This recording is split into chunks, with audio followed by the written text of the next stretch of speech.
praise and prayer, the expectation of his calling. Ephesians 1:18. Part 8 of 16. Most forlorn of all mankind are we if our expectation is limited to this life. 1 Corinthians 15:19. Material prosperity, sensations of pleasure, high horrors, are by no means the special prerogatives of the saints in Paul's latest revelations. He himself, as their chief representative, lived a life of great hardship, with much persecution, and, at the last, was loaded with a chain, and lived on prison fare, and had very little he could call his own.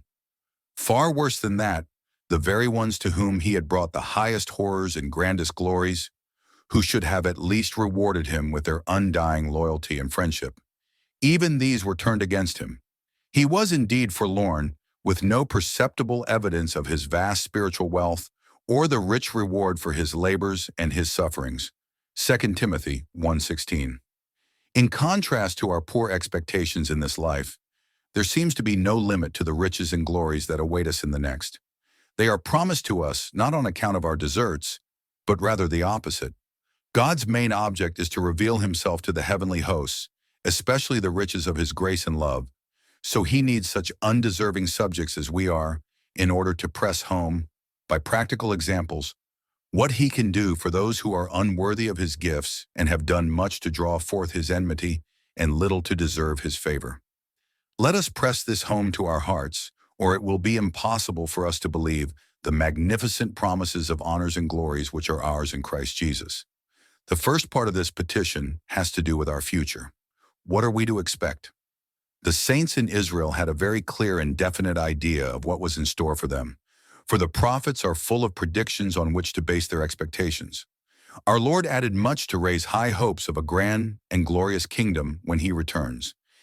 Even if that were the basis of our expectation, we would have cause for thankfulness, for the nations in that day will be blessed through Israel. But this is not our calling. We will not be the lowest on earth, but the highest in the heavens. We would indeed be highly favored if we received a secondary place among the celestials. But this would not reveal God to us.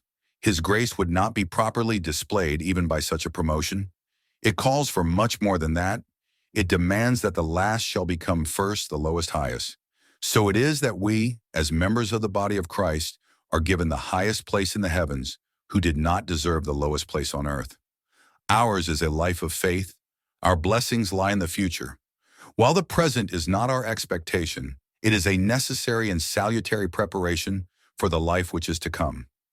Our own appreciation of God's glorious grace will be vastly enhanced as we view the fearful failures of the saints even after they have been called, and our own experiences in crucifying the flesh and fighting our spiritual foes. We fail to put the flesh in the place of death, and we fail to use the large shield of faith to protect us from our unseen foes. But our shortcomings should have the salutary effect of convincing us of our own utter unworthiness and magnifying our thankfulness and adoration for the fullness of his favor. The Concordant version makes a clear-cut distinction between expectation and hope. We expect that which is sure and certain, something on which we can depend. Indeed, it is translated so when used of God on whom we rely, 2 Corinthians 1:10, 1 Timothy 4:10, 5:5, which is in contrast with the dubiousness of riches on which we do not rely, 1 Timothy 6:17. Hope, in contrast with this, must also be rendered apprehensive, is the sailors on board the ship that was wrecked on the island of Melita, Acts 28:6. Faith does not hope, is not apprehensive, but expects and relies on the promises of God for the future. The prophetic scriptures are full of the expectation of Israel, and the circumcision writings of later revelation confirm them. The disciples of our Lord expected that he was about to redeem Israel, Luke 24:21. Yet it is remarkable how much oftener this thought wells up in Paul's epistles. Although they are not nearly half as long as the circumcision writings, far more than half of the occurrences of expect and expectation occur in them. In other words, about 2/3 of the occurrences are found in Paul's epistles. This is doubtless due to the fact that faith is far more prominent in the truth for today than it ever was in the past. Expectation is the future outlook of faith. The past provides the foundation of faith, the future its fruition. We look back and believe God's record of his activities in creation and revelation as recorded in the scriptures of truth. We, who have his latest and fullest unfoldings, revel in the deeper truths, that he not only created the heavens and the earth, as recorded in Genesis, the book of the beginning, but that all was created in Christ, the Son of his love, his visible image, whether that in the heavens or on the earth, whether visible or invisible. All was created through him and for him, and he is before all. Colossians 1:13-17. Although expectation is not concerned with the past, it is largely based upon it. Confidence in the future of anyone depends on his previous record. When we realize the exalted position of God's Son as his creative original, Revelation 3:14, so that he is first in place as well as time, it helps us to look forward with confidence to his exaltation in the future. So we expect to see him as the last, Revelation 1:18, in whom all will be headed up, Ephesians 1:10. This is especially true as to ourselves, how it cheers our hearts and consolidates our faith and encourages our outlook for the future, to know that we were chosen in Christ before the disruption, Ephesians 1:4. Our sonship is not a recent development. This high honor was ours before we were called, yes, ere we were born.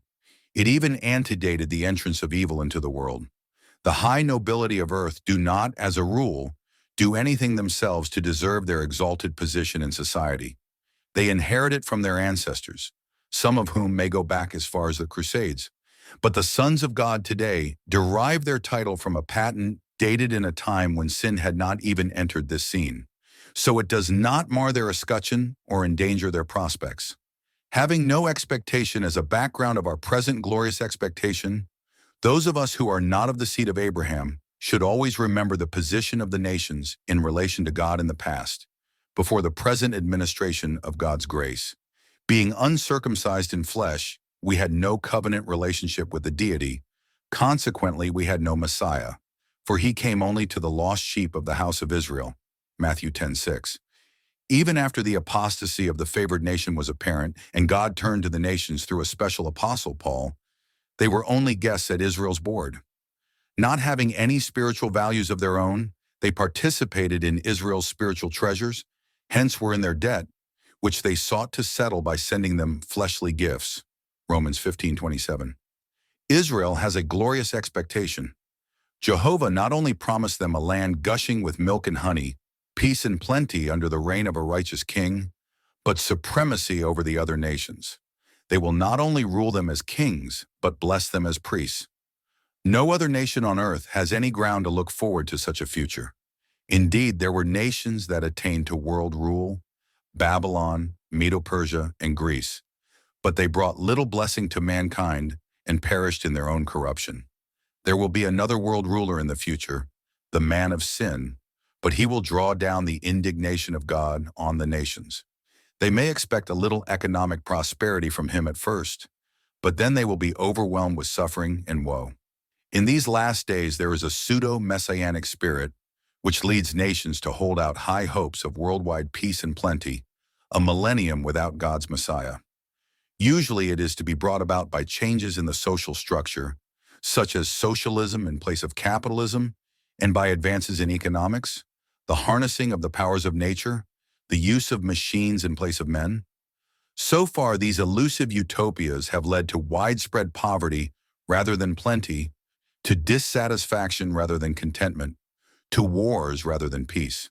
The widespread movement to form a world government, to put an end to the present chaos and insecurity, holds out a hope for the nations that is doomed to bring upon them the direst destruction, except the deluge, that will ever devastate the human race. What they need is a man who is magnetic and powerful enough to unite them under his leadership. When Satan inspires such a man, the Antichrist, their expectations will doubtless be raised to the highest pitch. Now we will have peace. Now all will have plenty. Estranged from God, rejecting him and his Christ, they hope to be sovereigns of their souls and designers of their own destiny. But God will blast them from the earth. This is what the nations may expect, apart from God's grace. Let us remember this and contrast it with our celestial expectation, which we have in Christ Jesus. The nations as such, had they faith in God's word, would look forward to a measure of blessing in the millennium, subordinate to Israel. But they must also reckon with the iron club, with which Messiah will deal with all doers of unrighteousness in that day. Through Israel they will learn of Jehovah, the God of the priestly nation, and his ways. Their weapons of war will be made over into implements of peace, but the transformation will by no means be perfect or permanent. In the midst of the millennium, Gog and Magog will rise against Israel and perish. Ezekiel 38-39. At the end, Satan will deceive them for the last time, and perhaps the greatest army of mortals ever assembled surround the citadel of the saints, seeking to destroy the mediatorial nation and blot out God's name from the earth. Revelation 27-9. Such is the expectation of the nations, as nations. But we are rather concerned with the individuals among the nations, especially such as received the evangel Paul made known to them in his earliest missionary journey, soon after Israel had rejected the ministry of the 12. What expectation had they? They had none. Had Christ come to set up his kingdom, even though they were saints indwelt by God's Spirit, they could not point to a single promise of any place or portion in that kingdom. What could be done with them there? They cannot claim the promises made to Abraham, or to David, or to their seed, for they are aliens and uncircumcised. Although in spirit they could enter into the very holy of holies of the millennial temple, in flesh they would be excluded even from the outer court. But suppose that they had died. Would they not have been raised at his advent along with the circumcision saints? No, there is no hint of such a thing. In fact, the Thessalonians were disturbed about this very matter, and did not know what to make of it. Therefore Paul wrote to them that he did not wish them to be ignorant concerning those who are reposing, lest they sorrow as the rest, who have no expectation. They had sorrowed so because they knew of no expectation for themselves. So he reveals it to them for the first time. 1 Thessalonians 4:13-18. He bases it upon the death and resurrection of Jesus. He who recalled him to life will lead forth those who are reposing with him. The Lord himself will descend from heaven with a shout of command, and the dead and living will be snatched away to meet the Lord in the air. And thus shall we always be together with the Lord. Thessalonians 4:13-18. When the Apostle Paul revealed this expectation to the Corinthians, he calls it a secret. Corinthians 15:51. We will not find it in the scriptures before this time, because the very idea of blessing to a distinct body of people among the nations was quite out of line with previous revelation. It takes the spirit of revelation, for which Paul prayed, Ephesians 1:17, for us to apprehend it. Paul left the Thessalonians in the air, both literally and figuratively, yet that is hardly a proper habitation for a mortal. The revelation of our expectation was given in installments.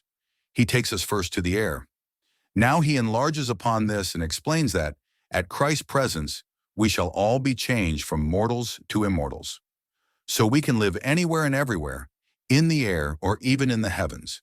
In fact, our bodies will no longer depend, as now, upon the soil for sustenance, but will be celestial, able to function throughout the universe. But why should we have celestial bodies when the home of humanity is on earth? It is evident that the saints in the transitional era, which introduced the present secret administration, were not blinded at the beginning by the brilliant blaze of our celestial expectation. Paul himself seems to have lost his sight when the light above the brightness of the sun flashed about him on the Damascus road. It was too bright, so that, instead of enlightening him, he could see nothing, even when his eyes were open. Does not this give us a good illustration and explain why the excessive glory of our celestial expectation was not revealed all at once, but was imparted in installments?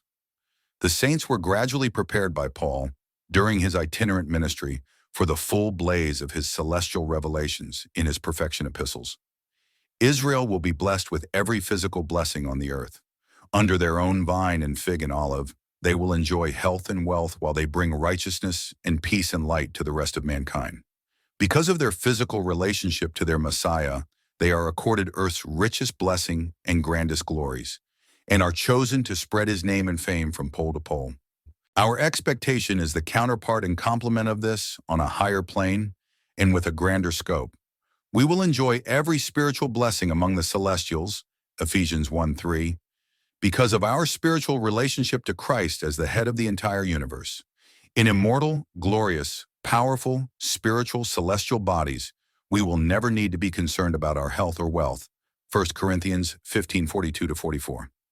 And we will enjoy the highest happiness, not merely because we are ourselves in heaven, but in bringing blessing to the celestial hosts, to whom we even now make known the multifarious wisdom of God, Ephesians 3:10, by displaying to them the transcendent riches of His grace in kindness to us in Christ Jesus, Ephesians 2:7. This is the expectation of His calling. This is what the future holds for all who are called by God during this administration of God's grace, whether they are Jew or Gentile, circumcision or uncircumcision. For the latter, the change from the highest place on earth to the lowest one in heaven would be a stupendous promotion. But for us, aliens, outcasts, curs, words fail to measure the height of our exaltation. It is like the universe, whose dimensions we cannot apprehend. It is the expression of the love of God, which passes all comprehension. May it be our boon to perceive this expectation now, so that the highest of all happiness may be ours in the realization of God, and heartfelt thanks may rise unceasingly to Him as the Father of our Lord, Jesus Christ, the Father of glory. Author A. E. Noch. Published by Concordant Publishing Concern. All rights reserved. Concordant.org.